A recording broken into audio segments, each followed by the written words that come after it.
राधे राधे दोस्तों। आज हम आपको सुनाएंगे जब ठाकुर जी को अपने भक्त की लाज रखने के लिए आना पड़ा।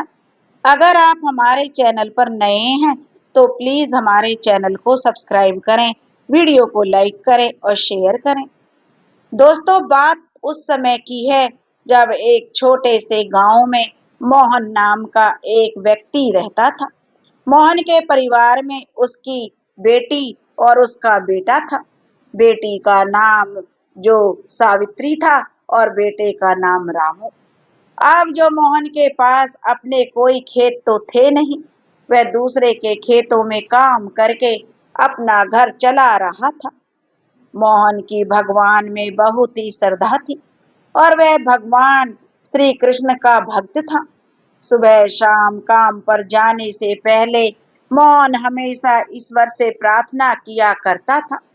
मोहन की बेटी सावित्री अब धीरे धीरे जवान हो चुकी थी, तो मोहन और उसके बेटे रामू ने मिलकर जो सावित्री की शादी के लिए काफी धन भी इकट्ठा कर लिया था। उसकी बेटी सावित्री की शादी अब तय हो चुकी थी। जब यह बात गांव के जमींदार को पता चली तो जमींदार सोचने लगा, अच्छा तो मोहन की बेटी की शादी तय हो गई है। मोहन बहुत ही खुददार आदमी है। सारे गांव ने मुझसे कर्ज ले रखा है, लेकिन मोहन ही एक अकेला ऐसा आदमी है जिसने मुझसे कर्ज नहीं लिया। आज तक वह मेरे सामने कभी कर्ज मांगने के लिए नहीं आया। उसे इस बात का बड़ा घमंड है। अब जमींदार सोचने लगा कि मैं भी देखता हूँ यह शादी कैसे होती है।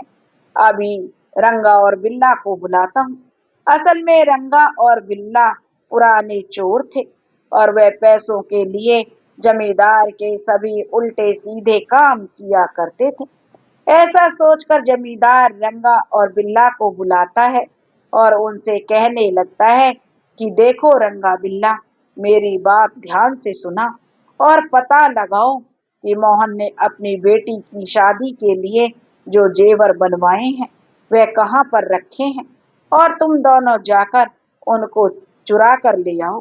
कुछ भी करके मुझे वो जेवर चाहिए, नहीं तो फिर तुम दोनों की खैर नहीं है। तुम दोनों बिना काम किए वापस मत लौटना। मैं मोहन को अपने पैरों पर गिड़गिड़ाते हुए देखना चाहता हूँ। तब रंगा और बिल्ला दोनों कहने लगे, आप जमींदार साहब बिल्कुल भी चिंता मत कीजिए, आज रात को ही आपका काम हो जाएगा। और फिर रंगा और बिल्ला दोनों ही रात को मोहन के घर में चोरी करने के लिए घुस गए और मौका मिलते ही उसके सारे जेवर और धन को चुरा लिया और वापस आकर जमींदार के पास जाकर कहने लगे कि जमींदार साहब, यही है सारा धन और सारे जेवर। अब जमींदार सोचने लगा कि अब मैं देखता हूँ कि मोहन को कि वह अपनी लड़की की शादी कैसे करता है और मेरे पास कैसे नहीं आता। अपने आप को बड़ा खुददार समझता है। अब तो उसे मेरे पास आना पड़ेगा, मेरे पैरों पर गिड़गिड़ाना पड़ेगा।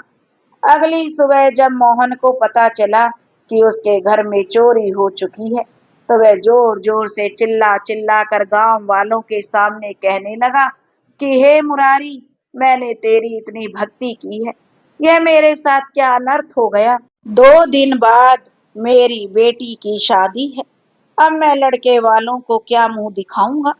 अब जो मोहन का बेटा रामू कहने लगा, पिताजी अब जो होना था वह तो हो गया, अब आगे क्या करना है हमें वह सोचना चाहिए। शादी को तो हम तोड़ नहीं सकते, सारी तैयारियां हो चुकी हैं। अगर यह शादी टूट गई तो हमारी सावित्री की बहुत ही बदनामी हो जाएगी।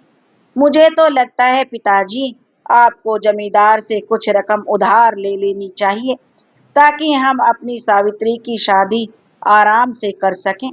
बाद में हम कुछ ना कुछ करके सारा कर्जा चुका देंगे।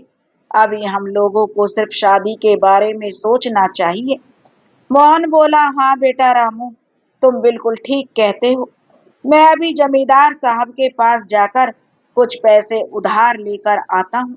यह कहकर मोहन जमींदार के पास पैसे लेने के लिए घर से निकल गया। जमींदार मोहन को अपने घर पर आता हुआ देखकर कहने लगा, आओ मोहन आओ, कैसे आना हुआ? सुना है मोहन, तुम्हारी बेटी की शादी तय हो गई है। मोहन ने कहा, मालिक हुई तो है, लेकिन एक अनर्थ हो गया।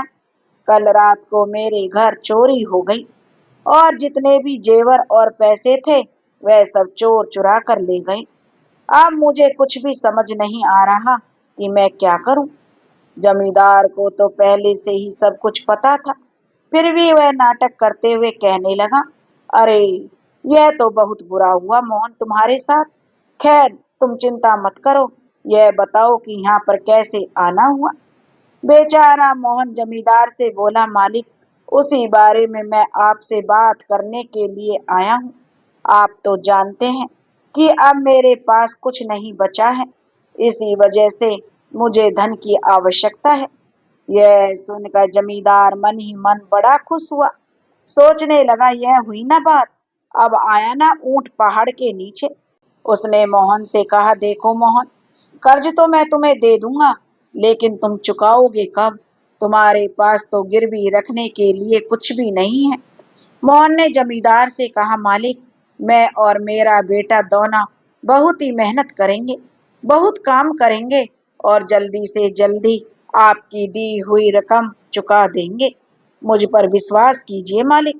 जमींदार बोला, ठीक है मोहन, मैं तुम्हें पैसे दे देता हूँ। ऐसा कहकर जमींदार ने रकम की थैली मोहन को पकड़ा दी। मोहन वो पैसे लेकर वहां से चला गया और फिर उसने अपनी बेटी की शादी जो धूमधाम से की। कुछ दिनों के बाद मोहन का बेटा रामू जो अपने पिता मोहन से कहने लगा, पिताजी शादी तो बहुत अच्छे से निपट गई, अब हमें जमींदार का कर्जा भी चुकाना होगा। इतना कहकर जो रामू गांव के बाहर जो काम ढूंढने के लिए निकल गया, वह पूरा दिन गांव में काम ढूंढता रहा। बहुत सारी जगह जाकर उसने पूछा, लेकिन उसे कहीं पर भी कोई काम नहीं मिला। आखिरकार रामू निराश होकर अपने घर वापस आ गया और अपने पिता से कहने लगा, पिताजी मैंने गांव में बहुत काम ढूंढा, लेकिन मुझे कहीं पर भी कोई काम नहीं मिला। मैं जमींदार के यहाँ पर भी गया था, लेकिन उन्होंने भी मुझे मना कर दिया। मुझे लगता है पिताजी गांव में शायद कोई मुझसे काम नहीं करवाना चाहता, इसलिए मुझे यहाँ काम नहीं मिल पाएगा, इसलिए मुझे शहर में जाकर काम ढूंढना पड़ेगा, शायद वहां पर कुछ काम मिल जाए। यह सुनकर मोहन कहने लगा, तुम ठीक कहते हो बेटा, तुम तो जानते ही हो कि मैंने आज तक कभी किसी से उधार नहीं लिया। पहली बार हमारे मुश्किल समय में जमींदार ने हम पर भरोसा करके पैसे दिए हैं।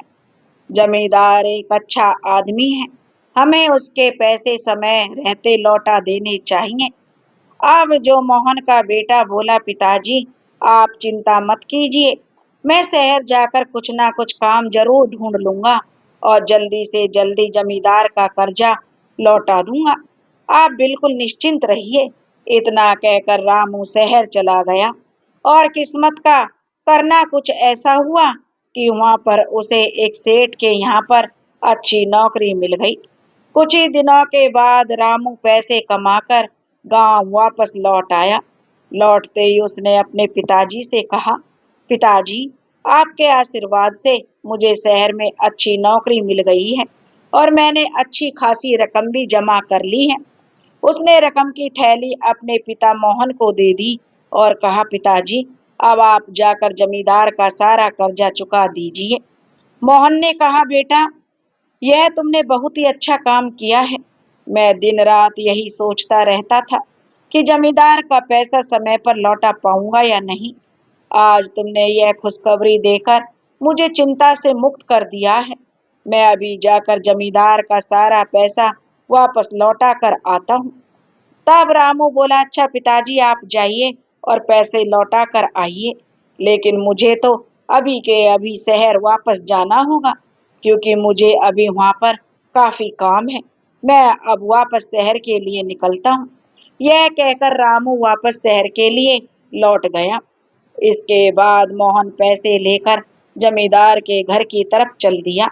जमींदार के घर पहुंचकर जो मोहन जमींदार से कहने लगा, जमींदार जी राम राम। जमींदार ने मोहन को देखा तो कहा, आओ आओ मोहन, कैसे आना हुआ? क्या तुम्हें और पैसों की जरूरत पड़ गई है? मोहन बोला, नहीं मालिक, मैं तो पुराना लिया हुआ कर्जा वापस लौटाने के लिए आया हूँ। अपने जो हमने आपसे कर्जा लिया था और आवश्यकता के समय में आपने हमारे लिए जो हमारी मदद की, इसलिए मैं आपका आभारी हूँ। जमींदार ने कहा, अरे वाह मोहन, बड़ी जल्दी पैसों का इंतजाम कर लिया तुमने तो। जबकि जमींदार मन ही मन सोच रहा था, अगर इसने इतनी जल्दी कर्जा चुका दिया तो मुझे ब्याज बहुत ही कम मिलेगा। इस तरह से मेरा तो कर्जा देने का कोई फायदा ही नहीं हुआ। इस अनपढ़ गंवार मोहन से और पैसे निकलवाने होंगे मुझे, यही अब जमींदार सोच रहा था। तभी मोहन बोला, जमींदार साहब, मेरे बेटे ने शहर जाकर बहुत मेहनत की है, इसलिए अब मैं आपके पैसे चुका पा रहा हूँ। बाके बिहारी की कृपा से रामू को शहर में अच्छी नौकरी मिल गई है। जमींदार साहब ने कहा, अच्छा, तो रामू शहर जाकर पैसे कमाने लगा है। इसके बाद जमींदार ने एक कागज निकाला और मोहन को देते हुए कहने लगा, देखो मोहन, मैंने इस पर्ची के ऊपर अपने हस्ताक्षर कर दिए हैं और यह भी लिख दिया है कि तुम्हारा कर्जा चुकता हो गया है, तुम पढ़ लो। अब मोहन हाथ जोड़कर बोला, मालिक, जो मुझे तो पढ़ना लिखना आता ही नहीं है, आपने बोल दिया, बस इतना ही काफी है। मुझे आप पर पूरा भरोसा है। तभी मोहन के अनपढ़ होने का फायदा उठाते हुए बड़ी ही चालाकी से जमींदार ने उसको पानी लेने के लिए भेज दिया। और जैसे ही मोहन पानी लेने के लिए अंदर गया, जमींदार ने वह कागज छुपा कर रख दिया और मोहन को दोबारा कर्जा दिया है ऐसा लिखकर उसने मोहन को दूसरा कागज थमा दिया। मोहन वो कागज लेकर वहां से चला गया। वहां से जाते ही मोहन सोच रहा था, अच्छा हुआ कि मेरा कर्जा निपट गया और बाके बिहारी की कृपा से मेरी बेटी की शादी भी अच्छे से हो गई और बेटा भी कमाने लगा है। अब मुझे और क्या चाहिए? इस तरह से मोहन अब निश्चिंत हो गया। ऐसे ही कुछ दिन बीते, सब कुछ ठीक ठाक चल रहा था। तभी एक दिन की बात है, अचानक से जमींदार के कुछ लोग मोहन के घर आ गए और कहने लगे, मोहन, अरे ओ मोहन, जल्दी से घर के बाहर आ। मोहन घर के बाहर आकर कहने लगा, बोलो भाई, क्या बात है? क्यों मुझे बुला रही हो और इतनी तेज तेज क्यों चिल्ला रहे हो? तब जमींदार के लोग बोले, मोहन, तुमने जो जमींदार साहब से कर्जा लिया था वह तुमने अभी तक नहीं लौटाया है। हम वही कर्जा वसूल करने के लिए आए हैं। यह सुनकर मोहन हैरान रह गया और बोला, अरे भाई, यह सब तुम क्या कह रहे हो? मैंने तो जमींदार जी का सारा पैसा सूद समेत वापस लौटा दिया है। तुम्हें कुछ गलतफहमी हो गई होगी। तब जमींदार के लोग कहने लगे कि मोहन, हमें कोई गलतफहमी नहीं हुई है और ज्यादा भोले मत बनो। चुपचाप हमारे मालिक का पैसा लौटा दो और यह नौटंकी किसी और के सामने करना, वरना हमें और भी तरीके आते हैं पैसे निकलवाने के। और तुम तो अपने आप को भगवान श्री कृष्ण का भक्त कहते हो ना, और अभी भी तुम झूठ बोल रहे हो। तुम्हें शर्म नहीं आती मोहन? मोहन बोला, अरे भाई, यह क्या नाप शनाप बोले जा रहे हो? मेरे ठाकुर जी ने मुझे ऐसा छल कपट करना नहीं सिखाया। मैंने कहा ना कि मैंने सारा कर्जा लौटा दिया है। मैं खुद गया था कर्जा लौटाने के लिए जमींदार साहब के पास। तुम जाकर जमींदार साहब से पूछ लो। तब वे जमींदार के आदमी कहने लगे, हमारे मालिक ने ही तो हमें भेजा है हमें यहाँ पर। हमारे मालिक क्या पागल हैं जो बिना किसी वजह के हमें तुम्हारे पास पैसा लेने के लिए भेजेंगे? अब तुम नाटक करना बंद करो और चुपचाप पैसे निकालो, वरना तुम्हारा अंजाम बुरा होगा। तुम्हें हम सिर्फ 2 दिन की मोहलत देते हैं। 2 दिन के अंदर अंदर कुछ भी करके जमींदार साहब का कर्जा चुका दो, वरना अंजाम क्या होगा यह तुम सोच भी नहीं सकते। जमींदार के आदमी अब मोहन को डरा धमकाकर वहां से चले गए। मोहन बेचारा यह सुनकर बड़ा ही परेशान हो गया। उसे कुछ भी समझ में नहीं आ रहा था। वह दौड़ा दौड़ा अब जमींदार साहब के घर पहुंच गया और कहने लगा, मालिक, यह सब क्या हो रहा है? आपके लोग मेरे घर का पैसा मांगने के लिए मेरे घर पर आए हैं और मुझे धमकी दे रहे हैं, धमका रहे हैं, लेकिन मैंने तो अपने हाथों से आपको सारा पैसा लौटा दिया, सूद समेत। यह सुनकर जमींदार कहने लगा, अरे ओ मोहन, यह तुम क्या कह रहे हो? पिछली बार तुम मेरे पास पैसे लौटाने नहीं, बल्कि मैंने तुम्हें और भी पैसा दिया था। अब बहुत दिन हो चुके हैं, मेरा सारा पैसा वापस लौटा दो। इसलिए मैंने अपने आदमी तुम्हारे घर पर भेजे थे, लेकिन तुम तो सीधा मुकर ही गए हो। तुम तो बहुत ईमानदारी की बातें करते थे ना मोहन, कहाँ गई तुम्हारी ईमानदारी?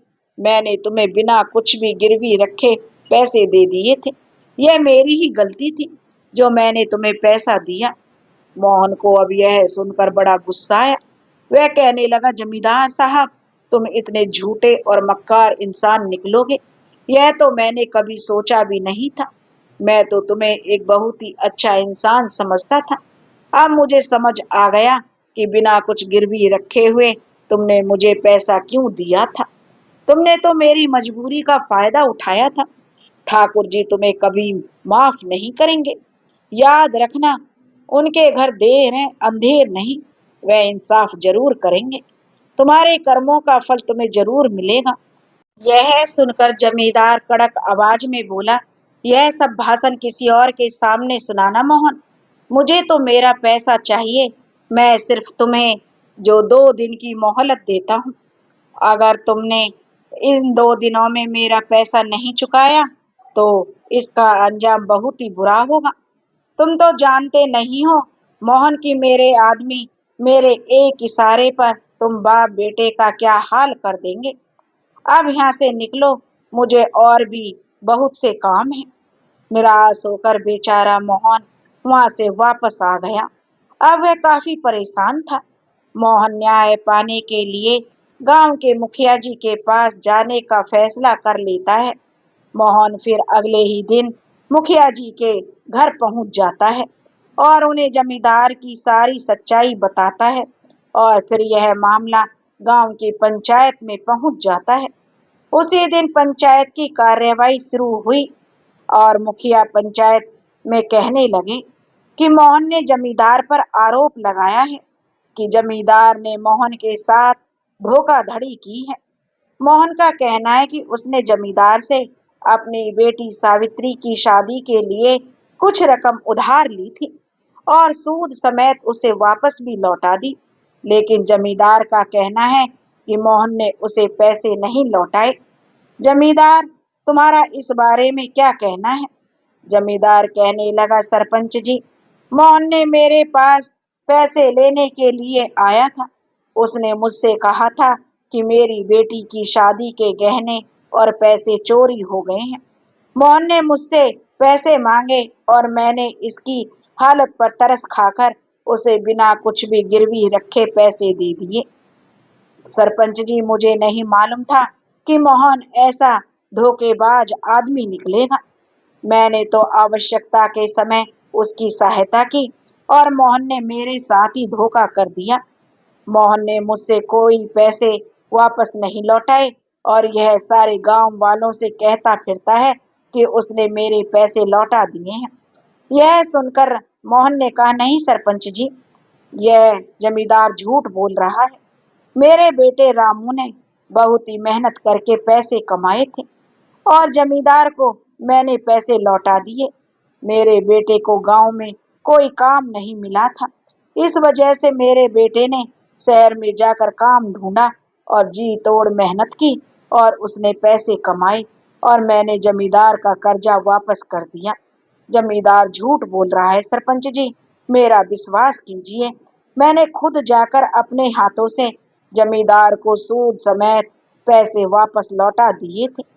मोहन की बात सुनकर अब सरपंच जी ने कहा कि मोहन, क्या तुम्हारे पास कोई ऐसा सबूत है कि तुमने जमींदार के पैसे लौटा दिए हैं? अब मोहन बोला कि हाँ सरपंच जी, मेरे पास एक पर्ची है जो खुद जमींदार ने मुझे दी थी और उस पर लिखा था कि मैंने सारा कर्जा जो उनका चुका दिया है। जमींदार ने उस कागज पर हस्ताक्षर भी किए थे। यह कहते हुए मोहन ने वह पर्ची सरपंच जी को दे दी, जो जमींदार ने मोहन को दी थी। अब सरपंच जी वह पर्ची देखने लगे और मोहन से कहने लगी, मोहन, क्या तुम जानते हो कि इस पर्ची में क्या लिखा है? जैसा तुमने कहा वैसा तो इस पर्ची पर कुछ भी नहीं लिखा। इस पर तो लिखा है कि तुमने जमींदार से और भी कर्जा लिया है। यह सुनकर मोहन हैरान होते हुए कहने लगा, नहीं सरपंच जी, यह सरासर झूठ है। जमींदार ने मुझसे कहा था कि उसने इस पर मेरा कर्जा जो चुकता हो गया है ऐसा लिखा है और अपने हस्ताक्षर भी किए हैं। अब मैं ठहरा अनपढ़ गंवार आदमी, मैंने जमींदार की बात पर भरोसा कर लिया और यह कागज अपने पास रख लिया। मुझे नहीं मालूम था कि जमींदार मेरे अनपढ़ होने का फायदा उठा रहा है। अब बारी जमींदार के बोलने की थी।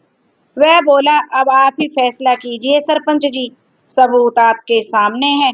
मोहन सरासर झूठ बोल रहा है। इसने मुझे कोई पैसे नहीं लौटाए, बल्कि इसने मुझसे और भी पैसे उधार लिए थे। अब आप ही इंसाफ कीजिए। सरपंच जी कुछ सोचकर कहने लगे कि सारे सबूत तो यही कहते हैं कि जमींदार सच बोल रहा है। फिर भी मोहन, मैं तुम्हें एक मौका और देना चाहता हूँ।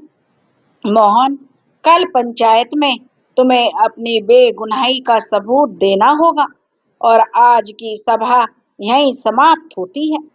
मोहन बहुत ही परेशान था। वह सीधा अपने घर गया और ठाकुर जी से प्रार्थना करने लगा, हे ठाकुर जी, मेरी सहायता कीजिए। मैं तो बुरी तरह फंस गया हूँ। मैंने जमींदार का सारा कर्जा और लौटा दिया था, फिर भी जमींदार जो मुकर गया है। अब आपके सिवाय मेरा कोई सहारा नहीं है। आप तो अंतर्यामी हैं, आपको सब पता है। आपसे भला क्या छुपा है? मैंने जमींदार को पैसे लौटाए तो वहां पर कोई और मौजूद नहीं था, लेकिन ठाकुर जी, आप तो मौजूद थे ना। भले ही किसी ने ना देखा हो, लेकिन आपने तो सब कुछ देखा है कि जमींदार का पैसा मैंने वापस लौटा दिया था। मेरी लाज रखो प्रभु, वरना मुझे सबके सामने अपराधी घोषित कर दिया जाएगा। आज आपको अपने भक्त की लाज रखनी पड़ेगी। उस जमींदार ने ऐसा षड्यंत्र रचा है ठाकुर जी कि उसके षड्यंत्र को जो पार करना अब मेरे बस की बात नहीं है। मेरे पास अब आपके अलावा कोई और सबूत नहीं है। आप ही मेरे गवाह हैं और आप ही मेरे सबूत हैं। अभी मोहन यही सोच रहा था, तभी उसके दरवाजे पर दस्तक हुई। मोहन ने दरवाजा खोला तो उसके सामने एक नौजवान खड़ा था। मोहन ने उससे पूछा, कौन हो भाई और तुम किससे मिलने आए हो? और यह सुनकर वह नौजवान कहने लगा, देखो मेरा नाम गिरधारी है और मुझे आपके बेटे रामू ने भेजा है, जो कि शहर में नौकरी कर रहा है ना। बात यह है कि मैं पास के ही गांव में रहता हूँ, रतनपुर में, और मैं रामू के साथ ही शहर में गया था और हम दोनों एक ही साथ नौकरी करते हैं। रामू के पास जो कुछ पैसे इकट्ठा हो गए थे, वह पैसे उसने मेरे पास आपके लिए भिजवाए हैं, क्योंकि मैं अपने गांव रतनपुर जा रहा था तो उसने यह पैसे मुझे थमा दिए और आपको देने के लिए कहा है। मोहन अपने बेटे के दोस्त को देखकर बहुत ही खुश हुआ और उसने उसे गले लगा लिया और कहने लगा, आओ बेटा गिरधारी, आओ, तुम भी मेरे बेटे जैसे ही हो। और फिर उसे घर के अंदर बुला लिया। मोहन ने गिरधारी की खूब आबो भगत की, उसे खाना खिलाया। गिरधारी ने अपने साथ लाए हुए पैसे अब मोहन को थमा दिए और कहने लगा कि अब मुझे आज्ञा दीजिए, मुझे अपने गांव के लिए निकलना होगा। मोहन ने कहा, बेटा, अब तो दिन ढल चुका है और तुम आज की रात यहीं पर रुक जाओ, सुबह चले जाना। गिरधारी इस बात पर राजी हो गया और इसके बाद वे दोनों बैठकर बातें करने लगे। बातों बातों में ही मोहन ने गिरधारी को अपनी सारी आप बीती बता दी कि किस तरह से जमींदार ने उसके साथ धोखा किया है और जो कर्जा था वह वापस भी कर चुका है। उस कर्जे के लिए जमींदार अब उसे बदनाम कर रहा है। मोहन की दुख भरी कहानी सुनकर गिरधारी कहने लगा, चाचा जी, आप बिल्कुल भी चिंता मत कीजिए। मुझे पूरा यकीन है कल सुबह तक कोई ना कोई रास्ता अवश्य निकल आएगा। भगवान ने चाहा तो भरी पंचायत में आपकी बेगुनाही साबित हो जाएगी और उस जमींदार का भांडा फूट जाएगा जो बेईमान है और बेईमानी कर रहा है। कल मैं भी आपके साथ पंचायत में चलूंगा। मोहन बोला, ठीक है बेटा, तो तुम भी मेरे साथ पंचायत में चलना। मुझे ऐसे लगेगा कि जैसे मेरा बेटा रामू मेरे साथ है। आधी रात तक दोनों बातें करने लगे। उसके बाद दोनों सो गए।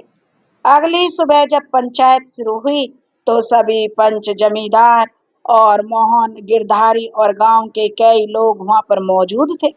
सब पंचायत की कार्यवाही देखने आए थे। जब पंचायत की कार्यवाही शुरू हुई तो जमींदार सोचने लगा कि आज तो मजा आने वाला है। आज भरी पंचायत में मोहन की इज्जत की धज्जियां उड़ जाएंगी और अपने आप को यह बहुत ही खुददार और ईमानदार समझता है ना। आज इसकी सारी खुददारी चूर चूर हो जाएगी। आज के बाद यह किसी को मुंह दिखाने के लायक नहीं रहेगा। जब सभी लोग वहां पर जमा हो गए तो सरपंच ने कहा, बोलो मोहन, जमींदार के खिलाफ आज तुम क्या सबूत लेकर आए हो? मोहन आंखों में आंसू लिए इधर उधर देखने लगा। जमींदार मोहन को देखते हुए बोला, सरपंच जी, आप भी किसकी बातों में आ गए? इस मोहन की बातों पर बिल्कुल भी विश्वास मत कीजिए। जब मोहन मेरे पास आया था तो इसने पैसे दोबारा से उधार लिए थे। अब आप समय बर्बाद मत कीजिए और अपना फैसला सुना दीजिए। जमींदार की बात सुनकर सरपंच जी ने कहा कि काफी देर हो चुकी है। हम और अधिक प्रतीक्षा अब नहीं कर सकते। अब हमने फैसला कर लिया है कि जमींदार सच बोल रहा है। इससे आगे सरपंच जी कुछ और कहते, उतने में ही एक आवाज आई, रुकिए सरपंच जी, मैं इस जमींदार की सारी सच्चाई को जानता हूँ। यह सुनकर सारे गांव वाले उस नौजवान की तरफ देखने लगे, जबकि जमींदार हैरान रह गया। उसकी आंखें फटी की फटी रह गईं। उस नौजवान को देखकर सरपंच जी ने कहा कि तुम कौन हो? पहले तुम्हें इस गांव में हमने कभी नहीं देखा। तब मोहन ने बताया, सरपंच जी, यह गिरधारी है, मेरे बेटे रामू का मित्र है और यह जो मेरे बेटे के साथ शहर में नौकरी करता है और यह कल मेरे बेटे के पैसे लेकर मुझे देने के लिए आया था। सरपंच कहने लगा, अच्छा नौजवान, अब बताओ, जब मोहन जमींदार के यहाँ पर पैसे देने गया था तो क्या हुआ था? गिरधारी बोला, सरपंच जी, उस दिन मोहन ने जमींदार के सारे पैसे सूद समेत वापस लौटा दिए थे। यहाँ तक कि जमींदार ने एक पर्ची के ऊपर अपने हस्ताक्षर किए और उस पर लिख दिया था कि मोहन, अब तुम्हारा सारा कर्जा समाप्त हो चुका है। लेकिन मोहन के अनपढ़ होने का फायदा उठाते हुए जमींदार ने वह पर्ची छुपा दी और दूसरी पर्ची पर लिख कर दे दिया कि मोहन ने उससे और भी ज्यादा कर्जा लिया है। यह सुनकर जमींदार एकदम से बोला, सरपंच जी, यह गिरधारी झूठ कहता है। यह तो वहां पर था भी नहीं। यह कोई मनगढ़ंत कहानी सुना रहा है। यह कोई बहरूपिया है जिसे मोहन कहीं से झूठी गवाही देने के लिए आया है। अगर यह सच बोल रहा है तो इससे पूछिए इसके पास क्या सबूत है। इस बात पर सरपंच जी ने कहा, हाँ भैया गिरधारी, बोलो, हम सिर्फ तुम्हारी गवाही पर भरोसा नहीं कर सकते। तुम्हें अपनी सच्चाई का कोई सबूत तो देना ही पड़ेगा। क्या तुम्हारे पास कोई सबूत है जिससे तुम यह साबित कर सको कि गिरधारी कहने लगा कि सरपंच साहब, अगर आपको भरोसा नहीं है तो किसी को जमींदार के घर भेजिए। वहां पर एक अलमारी के अंदर आपको खाते की लाल रंग की जो पुस्तक पड़ी मिलेगी। उसके अंदर एक फटा हुआ पर्चा मिलेगा जिस पर जमींदार ने खुद लिखा था कि मोहन का सारा कर्जा जो उतर चुका है, यानी इसने चुका दिया है और उस पर जमींदार ने खुद के हस्ताक्षर भी किए थे। और इतना ही नहीं, मोहन के घर पर जो चोरी हुई थी वह भी जमींदार ने करवाई थी। वह सारा चुराया हुआ धन और जेवर जमींदार के घर पर ही इसकी तिजोरी में मिल जाएगा। यह सुनकर तो जमींदार के पैरों तले जमीन खिसक गई। वह सोचने लगा, कौन है यह आदमी और इसको सारी बातों का कैसे पता चल गया। अब सरपंच जी ने अपने आदमियों को जमींदार के घर भेजा। चोरी वाली बात सुनकर मोहन के पैरों तले जमीन खिसक गई। वह सोच में पड़ गया, जमींदार ऐसा कुछ भी कर सकता है। सारे गांव वाले भी आश्चर्य और गुस्से से जमींदार को देख रहे थे। थोड़ी देर के बाद सरपंच जी द्वारा भेजा हुआ आदमी जेवर और पर्चा लेकर वापस आ गया। वह सामान उसने सरपंच जी को दे दिया। यह देखकर सरपंच जी की आंखें फटी की फटी रह गई। अब सरपंच जी भी सोच में पड़ गए और बोले, यह सब क्या है जमींदार, तुम इतनी नीच हरकत कैसे कर सकते हो। हम सभी ने तो यह कभी सोचा भी नहीं था कि तुम इतने धनवान होने के बावजूद भी इतनी गिरी हुई हरकत करोगे। तुमको शर्म नहीं आती। मोहन जैसे भोले भाले आदमी पर तुमने धोखाधड़ी का इल्जाम लगाया, सारे गांव वालों और पंचायत को गुमराह किया। तुम्हें शर्म आनी चाहिए। गिरधारी ने सरपंच जी से कहा, सरपंच जी, मोहन ने कभी किसी के साथ कोई छल कपट नहीं किया। वह तो निस्वार्थ और स्वाभिमान से जीने वाला आदमी है। उसका स्वाभिमान ही उसके लिए सब कुछ है। मोहन ने नीचा दिखाने के लिए मोहन को जमींदार ने इतनी नीच हरकत की थी। सरपंच ने गिरधारी से कहा, मैं तुम्हारा सारे गांव वालों की तरफ से और पंचायत की तरफ से आभारी हूँ। अगर तुम नहीं होते गिरधारी तो मैं गलत फैसला सुना देता। तुम्हारी वजह से ही आज सच्चाई की जीत हुई है। अब मैं सारे गांव वालों के सामने यह फैसला सुनाता हूँ कि जमींदार को मुआवजे के तौर पर मोहन को चोरी की हुई रकम की दुगनी रकम देनी होगी, क्योंकि अगर मोहन के घर पर चोरी नहीं होती तो उसे कर्जा उठाने की आवश्यकता नहीं पड़ती और उसे इतनी परेशानियों का सामना नहीं करना पड़ता। जब पंचायत ने बेईमान जमींदार को उसके किए हुए गलत कर्मों के लिए दोषी ठहराया और मोहन को बेगुनाह साबित कर दिया, तो सभी लोग बहुत खुश हुए। गांव के सभी लोग एक एक करके मोहन को बधाई देने लगे। इस खुशी के माहौल में मोहन को उसके कई मित्रों और शुभचिंतकों ने घेर लिया और उसे गले लगाकर बधाइयां देने लगे। गांव के सभी लोग जब मोहन को बधाई दे रहे थे, तब मोहन को अपने बेटे के दोस्त गिरधारी का ख्याल आया। वह गिरधारी को इधर उधर ढूंढने लगा, परंतु गिरधारी उसे कहीं भी दिखाई नहीं दिया।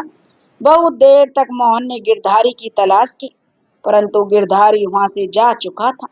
मन ही मन मोहन गिरधारी को धन्यवाद दे रहा था। उसने बहुत सही वक्त पर आकर उसकी सहायता की, परंतु शायद उसे अपने गांव जाने की इतनी जल्दी थी, इसलिए वह बिना मुझसे मिले ही यहाँ से निकल गया।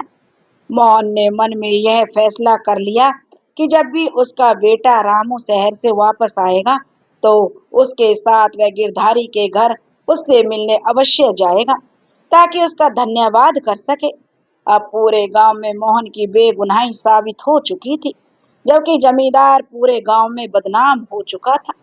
मोहन इस बात से निश्चिंत था कि उसके सिर पर अब कोई कलंक नहीं रहा। इसी तरह से एक हफ्ता बीत गया। एक हफ्ते के बाद मोहन का बेटा रामू घर पर आया। तो जैसे ही वह घर पर पहुंचा तो मोहन ने उसे गले लगा लिया और कहने लगा, बेटा, तुमने आने में थोड़ी देर कर दी, परंतु तुम्हारे मित्र गिरधारी ने सही समय पर आकर पूरे गांव के सामने मेरी इज्जत बचा ली। उसके बेटे ने चौंक कर कहा, पिताजी, गिरधारी? कौन गिरधारी?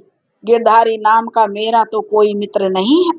मोहन ने कहा, अरे बेटा, वही गिरधारी जो शहर में तुम्हारे साथ नौकरी करता है और तुम्हारे द्वारा भेजे गए पैसे देने के लिए वह पिछले हफ्ते ही हमारे घर पर आया था। रामू बोला, नहीं पिताजी, मैं किसी गिरधारी को नहीं जानता और ना ही इस नाम का कोई आदमी शहर में मेरे साथ काम करता है, ना ही मैंने उसे कोई पैसे देकर यहाँ भेजा था। यह सुनकर जैसे मोहन की आंखें आश्चर्य से फटी की फटी रह गई। वो कहने लगा, बेटा, क्या तुम गिरधारी को नहीं जानते? इसके बाद मोहन ने सारी बात अपने बेटे को विस्तार से बताई। किस तरह से जमींदार ने उसके साथ धोखा किया और किस तरह से वह पंचायत का सहारा लेकर उसे सजा दिलवाना चाहता था, परंतु गिरधारी नाम का एक युवक, जो अपने आप को तुम्हारा मित्र बता रहा था, उसने भरी पंचायत में मेरे पक्ष में गवाही दी और जमींदार की सारी पोल पट्टी खोल कर रख दी। परंतु अब तुम कहते हो कि तुम किसी गिरधारी नाम के आदमी को नहीं जानते। वह तो मुझसे यह भी कह रहा था कि उसका घर पास के ही गांव रतनपुर में है। बेटा रामू बोला, अगर पिताजी ऐसी बात है तो चलिए हम इसी वक्त रतनपुर चलते हैं। वहां जाकर पता करेंगे गिरधारी नाम का आदमी वहां पर कौन है। अब दोनों बाप बेटा उसी समय नजदीक के गांव रतनपुर में जा पहुंचे। वहां पहुंचकर उन्होंने गांव वालों से गिरधारी नाम के युवक के बारे में पूछताछ की, पर पता चला कि पूरे गांव में गिरधारी नाम का कोई आदमी नहीं रहता। अब तो बाप बेटा दोनों के आश्चर्य की सीमा नहीं रही। आखिर वो नौजवान कौन था जो उस समय आकर मोहन की सहायता करके चला गया? कुछ ही देर के बाद मोहन कुछ सोचकर मुस्कुराने लगा। उसके बेटे ने पूछा, पिताजी, आप मुस्कुरा क्यों रहे हैं? तब मोहन कहने लगा, बेटा, मुझे समझ में आ गया है वह गिरधारी नाम का युवक कौन था।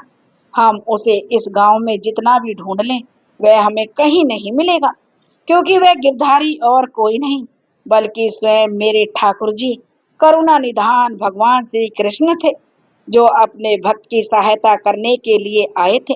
अब दोनों बाप बेटे अपने गांव वापस लौट आए और खुशी खुशी अपना जीवन बिताने लगे और ठाकुर जी की कृपा से उनका जो न्याय हो चुका था, जमींदार को उसके कर्मों की सजा मिल चुकी थी और ठाकुर जी अपने भक्तों की ऐसे ही मदद करते हैं।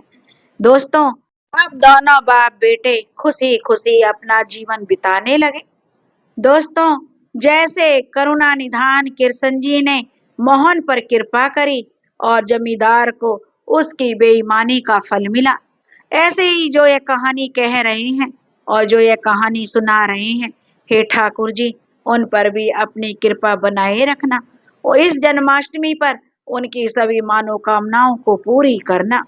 दोस्तों, बोलिए वृंदावन बिहारी लाल की जय। अगर आपको यह कहानी पसंद आई हो तो प्लीज हमारे चैनल को सब्सक्राइब जरूर करें और वीडियो को लाइक और शेयर करें। राधे राधे।